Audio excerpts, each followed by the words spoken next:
Buddies, welcome to AmassGames. This is a game whereby this is like a promo kind of edition, and this game is called Find the Pickle. So this is a bit like Chase the Ace with a bit more variety to it, and it's by Team Custard Kraken. And the idea is try and find that pickle. It's a social deduction game involving cards. Obviously, it's a card game, social deduction card game. But you must steal, bluff, and nefariously plot your way to finding and keeping that pickle. Don't get distracted. So if you like fun, then want to have a play, of course, I'll go through this one as well. And let's just have a look and show you what that pickle looks like. And what you're trying to get is, again, that pickle at the end of the game. It's in here somewhere, and I do know it's fairly middling in the deck. So, again, you're going to play some cards and see what happens. So firstly, let's just shuffle these up. And you're dealing 3 cards to each player. So let's just do 3-player game. 1, 2, 3. 1, 2, 3. Oh. 1, 2, 3. And whilst I'm doing this, if you enjoy the video, hit the like button. Let us know you want to see more content. Hit subscribe if you haven't already. And again, check out the comments and descriptions. So here you go. How lucky was that? That's a relief. Drew the pickle. So I want to keep hold of that card. So, beginning of the play, you're going to just decide who wants to go first. Let's just say it's player, obviously.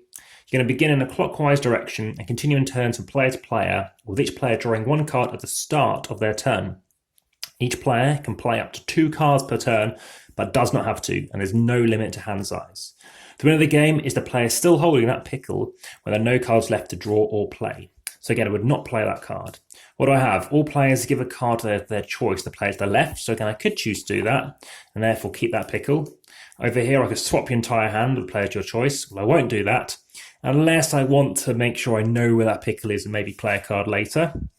And you can swap your entire hand again with the player of your choice with a murder bus. Again, I don't want to risk doing that. So I'm just going to play this. All players give a card to their choice, player to the left. The downside is suddenly I'm giving away a card, which means that could well happen. So now I draw this card. Now they're going to play a card. Let's just say they play a different card. Again, hopefully this is self-explanatory. And this time, force a player to show their entire hand to the player to their left.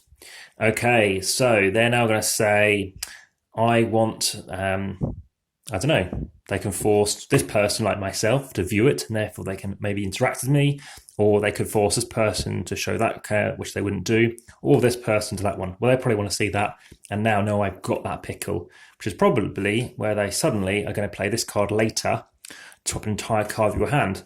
So constantly this is going to be bouncing around, trying to protect it and keep an eye out for it. As for a rating, I would say this is a game's kind of a 4 out of 10, and the reason for that is, again, it's fine. It's, you know, it was enjoyable when playing it as, say, a 4.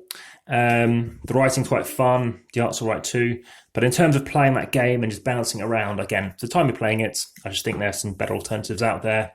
But again, it's quite an interesting variation on, obviously, Chase the Ace and the fact that you can try and prevent it, play strategically and tactically to address that.